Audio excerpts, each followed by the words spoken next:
In this video, I will be demonstrating how to share an entire base in Airtable. So this is really simple. You're going to come up to the top right of your screen and click Share. Here you're going to be able to input the emails and the role that you want each one of these new invitees to have once they come and subscribe to your Airtable base. So creator, you can fully configure and edit the base. Editor, you can edit records and views, but you cannot configure tables or fields. So really more about changing the data in the tables rather than changing the structure of your base altogether. You have the ability to choose a commenter role, so they can comment on records and create personal views, but they cannot edit the data or edit anything about the base. And then you also have the read-only role where you cannot edit or comment, but you can actually just see the information in the base. So those are the options. You can choose to add a message and invite anybody that you share it with to the entire workspace, not just this base.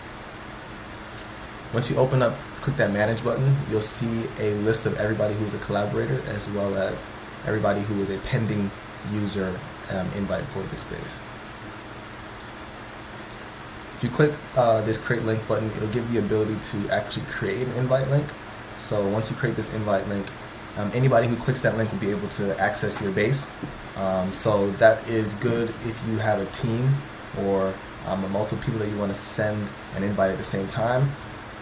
They would be able to add themselves to the base through this link that you create. You also have the ability to share the base publicly. So this allows anybody to see the information in your base as read-only. They won't be able to edit anything, they won't be able to comment, they won't be able to change anything about your base. So it'll be visible through that link, and you can again set the parameters that you want to restrict a particular user to, or restrict the public users to when it comes to viewing their information. And you can also preview and embed this base just like you would in your personal or in your view settings as well, when you're sharing a particular view rather than the whole base altogether. So that is how to share your base externally with your team. Stay tuned for the next video.